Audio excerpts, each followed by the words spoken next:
jarang dibahas gitu. Yang kita ketahui itu ketika Al-Fatihah, Bismillah waladhdallin, Bismillah waladhdallin, Amin. Apakah sir, apakah jahar tidak dibaca sama sekali? Diributkan. Di pertemuan lalu kita telah bahas bahwa Al-Fatihah memiliki banyak nama. Ya itulah namanya itu. Ada anak tadi yang nyampaikan, betul katanya, baik ya. Itu bahasa baik. Namanya ada 10 nama setidaknya yang tercatat dalam kitab-kitab tafsir, disampaikan oleh para ulama. Di pertemuan lalu sudah kita bahas, ada Ummul Kitab, ada Asasul Quran, ada Al-Kafiyah, ada Asy-Syafiyah, ada Ar-Ruqyah, ya, yang telah kita bacakan, ada As-Salah, ada Alhamdu, ada Asy-Syifa. Setidaknya ulama menghimpun ada 10 nama yang terkait dengan nama Al-Fatihah. Baik, saya bacakan kaidah dulu ya dalam ilmu tafsir. Nanti kita praktikkan di setiap nama-nama Al-Quran. Di kaidah Arab itu, dimanapun, bukan hanya Al-Quran. Jika seseorang memiliki atau sesuatu memiliki nama sifat yang baik-baik, lebih daripada satu, ini menunjukkan bahwa orang itu atau apa yang sedang dibincangkan itu sifatnya istimewa. Contoh begini, ada orang misalnya namanya Ahmad. Ahmad ini punya sifat jujur, sabar, tawadhu', qanaah, dermawan. Saya tanya pada anda, Ahmad dia orang baik tidak? Baik, bukan sekedar baik, istimewa. Karena dia mencakup hampir semua jenis-jenis sifat-sifat kebaikan. Kalau ada orang jujur, dia jujur. Kalau ada orang tawadhu', beliau tawadhu'. Kalau ada orang sabar, beliau sabar. Kalau ada orang qanaah, dia qanaah. Begitu mencakup semua sifat-sifat ini menunjukkan orang itu istimewa. Kan ada orang jujur tapi kurang sabaran, ada. Ada orang sabar tapi kurang jujur. Banyak. Pencuri itu sabar banget tapi jujur tidak. Hah? Ada 2 orang mencuri, yang satu bosnya, satu yang baru masuk gitu, sedang di training ya. ngambil motor, kecepatan cuma 3 detik, dia udah 4 detik belum selesai. Bos gimana nih? Sabar, terusin aja. Sabar, anda bayangkan ya, sabar tapi nggak jujur. Tapi yang paling menarik, orang bermaksiat bisa sabar. Kenapa anda beramal soleh nggak bisa sabar? Itu sekarang banyak terjadi tuh. Orang bermaksiat bisa sabar, kenapa anda berbuat taat nggak bisa sabar? Nonton bola bisa sabar, nungguin sampai alarm di setel, kopi disiapkan, kacang Garuda dan macam-macamnya hadir semuanya. Ada semua, nungguin bola final. Menang. Menangis jagoannya. Kalah. Untuk nungguin bola, kenapa untuk tahajud tidak bisa anda lakukan seperti itu? Kenapa kita tidak bisa bersabar dalam kemuliaan? Kenapa tidak bisa sabar untuk mengerjakan sholat? Dan dunia itu memang untuk tempatnya sabar untuk beramal soleh. Makanya orang sabar ketika beramal soleh, sabar dalam sholat, sabar dalam menghafal Al-Quran, sabar dulu. Nanti setelah dihafalkan selesai itu, kenikmatannya tidak akan pernah terbatas dalam kehidupan. Sujud antum ketika selesai 30 juz itu, sujud, menangis. Bukan cuma anda telepon ke orang tua, ma, sekarang apa? Kakak sudah apa? Kenapa? Kakak sakit. Bukan ma, alhamdulillah. Kenapa? Kakak sudah hafal 30 juz. Allahu Akbar di sana. Mama kenapa? Allahu Akbar, sujud langsung turun. Air matanya berderai keluar, seakan-akan mendapati sesuatu yang lebih daripada dunia dan seisinya. Enggak. Tapi sabar gitu.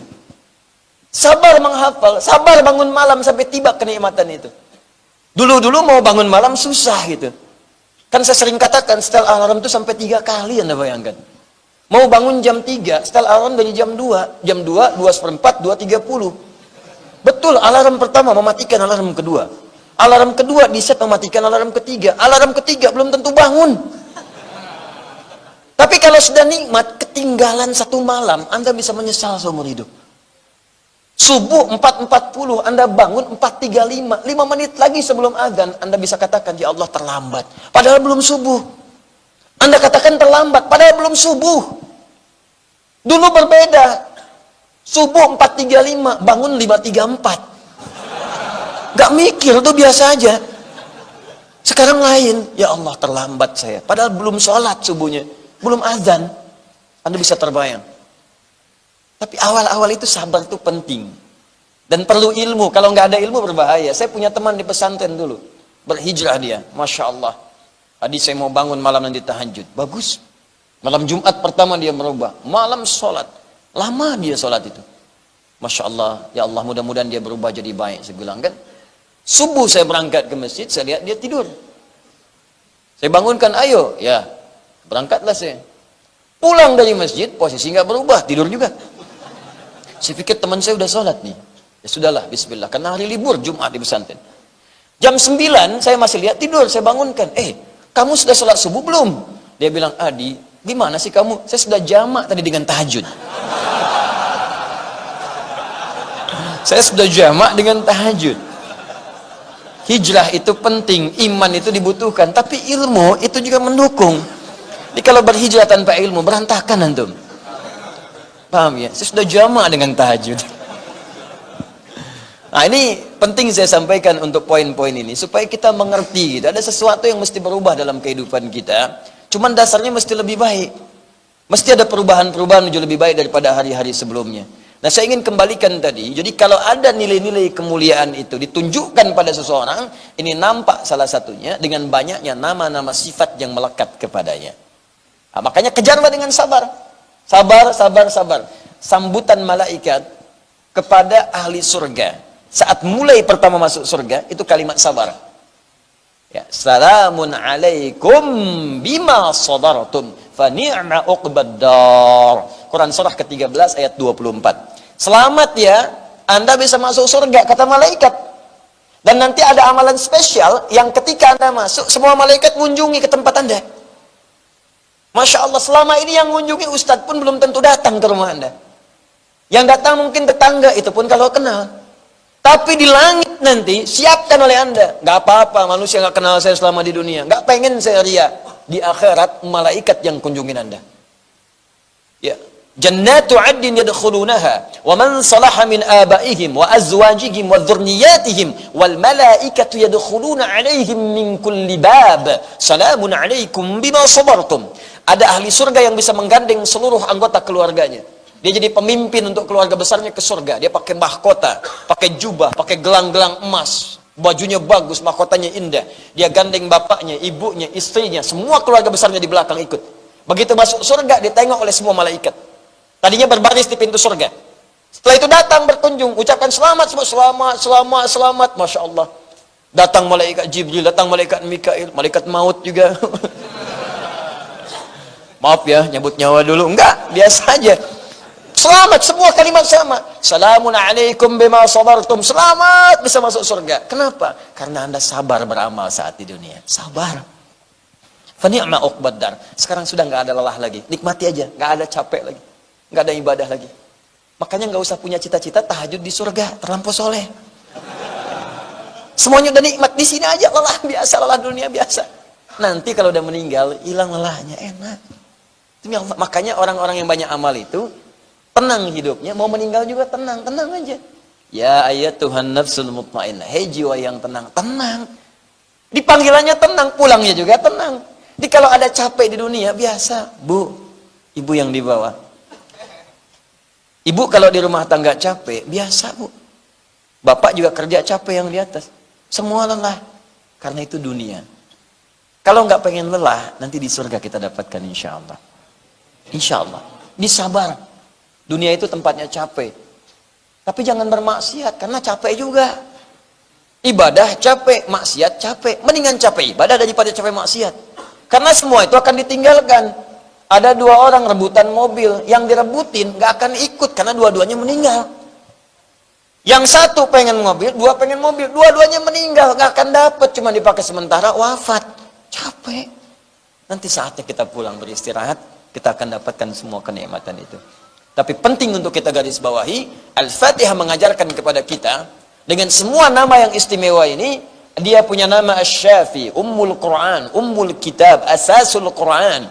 Ya, Ar-Ruqyah, Al-Kafi. Banyak. Semua banyak namanya. Ini menunjukkan banyak kemuliaan di surah ini. Banyaknya nama sifat yang melekat pada satu seorang menunjukkan semua kemuliaan keistimewaan melekat pada dirinya. Maka pelajaran pertama dari Al-Fatihah, bekerjalah dalam kehidupan dengan berbuat baik sehingga kita dikenal dengan sifat-sifat baik dalam perbuatan kita itu. Misal, Anda bekerja di kantor, jujur. Jangan korupsi, jangan menipu, jangan nyogok, jujur aja. Sehingga sifat jujur itu melekat pada diri kita. Kemanapun kita pergi, orang akan mengenal kita. Ini dia petugas yang berintegritas. Ini dia karyawan yang jujur. Ini dia pekerja yang hebat. Jadi kemanapun Anda pergi, dikenalnya jujur. Jadi hakim, jujur. Di pejabat, jujur. Karyawan, jujur. Di orang pun sudah kenal dengan Anda. Nggak usah disogok tuh, jujur, capek ente. Jujur, melekat pada Anda. Setelah itu naik lagi levelnya. Belajar apa? Bulan depan belajar sabar. Sabar. Kalau Anda sudah minta, ya Allah, jadikan saya orang sabar, pasti dikirim masalah. Banyak masalah supaya Anda sabar. Dimaki-maki, sabar. Dicela, sabar. Dihina, sabar. Difitnah, sabar. Sampai orang menyimpulkan, dia penyabar, percuma mencela juga. Percuma, mas. Mas cuma capek dan banyak dosa. Dia nggak akan merespon, sabar. Sabar. Capek. Sampai dia capek tuh, mau bikin makar apapun capek. Percuma karena nggak direspon, sabar. Tawadhu, ya, rendah hati, kemana-mana rendah hati, nggak sombong macam-macam, sampai dikenal dia tawadhu tuh. Nah, itulah contoh Al-Fatihah. Ini jarang dibahas gitu. Yang kita ketahui itu ketika Al-Fatihah, Bismillah waladhdallin, Bismillah waladhdallin, Amin. Apakah sir, apakah jahar tidak dibaca sama sekali? Diributkan. Ya, sampai masuk ke dalam ormas. Bismillahirrahmanirrahim. NU. Bismillahirrahmanirrahim. Alhamdulillahi rabbil alamin. Muhammadiyah. Yang kita butuhkan itu aplikasi dari surat yang kita kaji, aktualisasinya. Yang pertama pelajaran dari Al-Fatihah, setiap nama-nama yang baik melekat pada satu surah, ini menunjukkan keutamaan surah itu dan pesan kuatnya dari surah Al-Fatihah. Pertama, berbuatlah yang baik-baik dalam kehidupan. Supaya dengan itu kita memiliki kumpulan sifat-sifat mulia yang dikenang kita selama hidup di dunia dan dibanggakan dengan sifat itu saat menghadap kepada Allah Subhanahu wa taala.